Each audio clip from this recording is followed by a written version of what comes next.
Halo, perkenalkan nama saya Tarisa Kanesa Sabila dari Logistik Kelautan UPI Serang dengan nomor induk mahasiswa 2306218. Jadi di sini saya akan bahas hal yang berkaitan dengan Human Resource Management, yaitu rekrutmen. Jadi, apa sih rekrutmen itu? Rekrutmen merupakan suatu proses mencari, mengadakan, menemukan, dan menarik para pelamar untuk dipekerjakan dalam suatu organisasi. Rekrutmen ternyata merupakan proses pertama dari Human Resource Management Process. Rekrutmen juga terbagi menjadi dua. Yang pertama, rekrutmen internal. Rekrutmen internal adalah proses untuk mendapatkan tenaga kerja atau sumber daya manusia yang dibutuhkan dengan mempertimbangkan tenaga kerja yang sudah ada atau yang sudah dimiliki oleh perusahaan. Dalam rekrutmen internal terdapat hal positif dan negatif.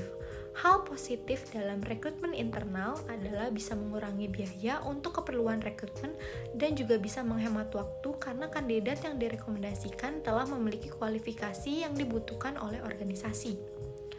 Hal negatif dalam rekrutmen internal adalah yang sering sekali terjadi di suatu perusahaan, yaitu saat perusahaan akan mempromosikan jabatan kepada karyawan tertentu yang ternyata bisa memicu kecemburuan antar karyawan yang berdampak dalam menimbulkan konflik dan penurunan pada kerja tim organisasi.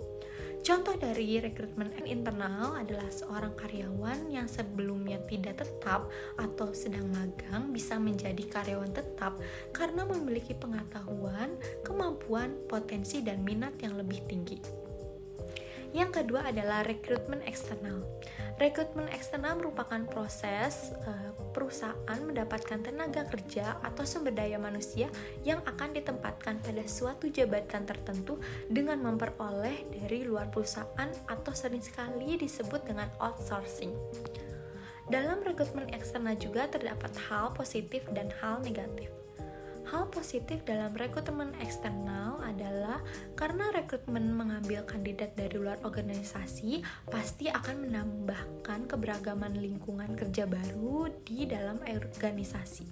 Karena perbedaan dari setiap karyawan yang akan memunculkan ide-ide baru dari keterampilan, kemampuan, dan pengetahuan yang dibawa, jadi organisasi bisa memiliki strategi yang lebih berinovasi dan kreatif. Hal negatif dalam rekrutmen eksternal karena rekrutmen biasanya melakukan secara eksternal pasti akan memakan biaya yang lebih besar daripada rekrutmen internal. Contoh dari rekrutmen eksternal dalam perusahaan logistik memiliki kandidat seseorang yang merupakan lulusan sarjana yang memiliki kemampuan di bidang rantai pasok, ternyata memenuhi kualifikasi jabatan yang dibutuhkan dan bekerja di bagian procurement. Jadi bisa disimpulkan bahwa rekrutmen merupakan proses pertama dari Human Resource Management Process. Dan rekrutmen sendiri juga terbagi menjadi dua. Yang pertama rekrutmen internal dan yang kedua rekrutmen eksternal.